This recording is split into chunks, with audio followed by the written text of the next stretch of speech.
here I'm gonna be showing you guys the Sony Mini Hi-Fi component system MHC-GX99. Now I've been wanting this system for a very long time, probably since I was young. I've been wanting this, and now that I've collected all the other Sonys, I wanted this even more, so I ended up buying one. So yeah, the Sony MHC-GX99. Of course, we know this is a version with the sub. It's the same thing as the 77. It's just that this has a subwoofer, and it actually adds more wattage to it, which is 530 compared to the 77. The 77 is only 380. So the subwoofer, the way it connects to the stereo is an RCA cable. You have to get your own RCA cable. I'm sure it came with one when it was new, but the guy didn't give me one, so I had to connect my own. It was super easy because this is an actually powered subwoofer. It connects to the wall outlet. It's not like the 450. So yeah, it's a real powered subwoofer. It's really nice. It's got a volume control, a level control, I'm sorry. So when you put this all the way down, it mutes itself, but you turn it up a little bit and it catches up with the volume of the stereo. So the stereo still controls the volume itself for like the whole system. This is just a level for the sub on how noticeable you want it to be. So let's turn it on. There was a good example. The buttons on this are kind of finicky because it's old and I'm sure there's dust in it. So you really have to press on it so it can work, of course. I mean, some buttons are not like that. Some of them just take one press. See right there. See, so it's got the same things: audio in, CD, and tuner.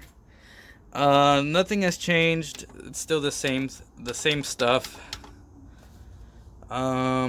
What else? Okay, so there's two different things from the 77 we're gonna compare. One is obviously the red ring around this. It doesn't light up, but it's still cool to have. It says volume on it. Another thing that's different, I'm gonna scoot myself over and turn on the flash. As you can see here, it's shiny. The logo is shiny on the stereo. Now, on this stereo for the EC55, the 77, there's another stereo. I forgot which one else has the same exact stereo. They're all printed with ink instead of a real logo. So this is ink, and this is an actual real logo. I don't know if you can see, but it kind of sticks out. I think that's pretty cool, to be honest. It's a real logo like these are. And yeah, that's different. It's got the sticker, of course. The CD player works fine. I'm so thankful it works. It's the tray thing, of course.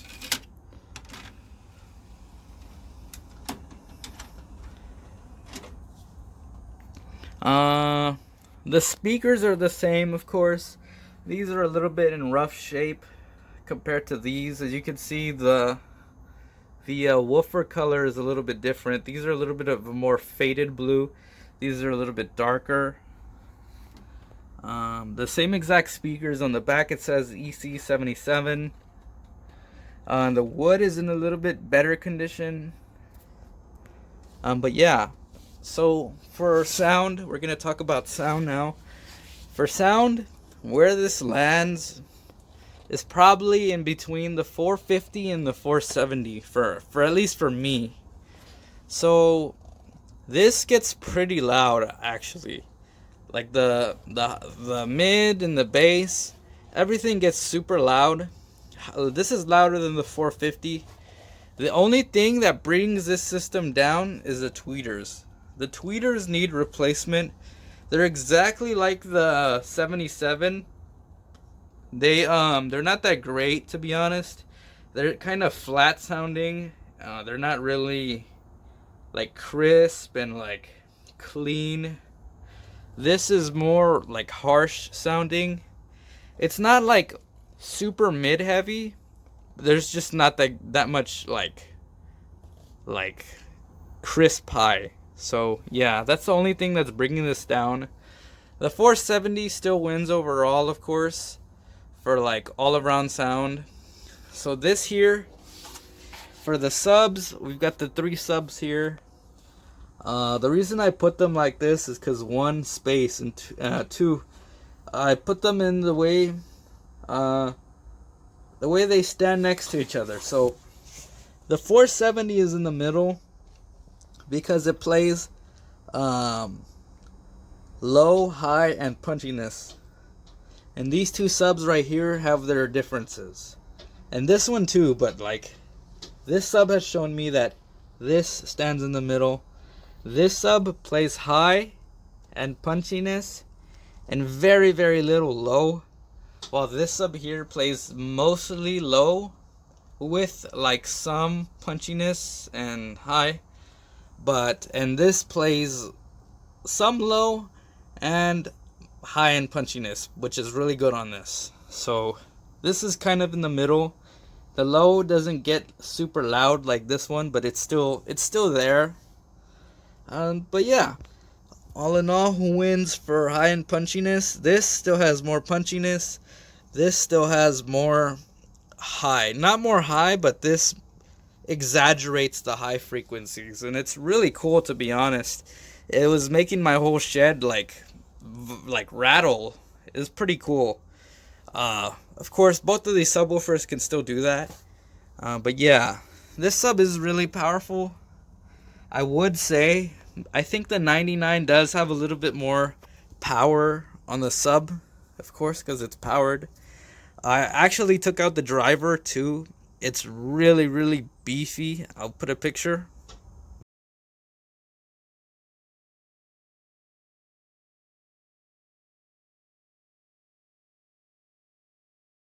Also, I'm going to be using this red aux cord right here. It really sucks because it's so short, but it matches the colors, so we're going to go ahead with it.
Let's put some real power into this.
Damn, this thing's powerful. I might have afterthoughts about this thing. This thing is extremely powerful. So, thanks for watching, guys.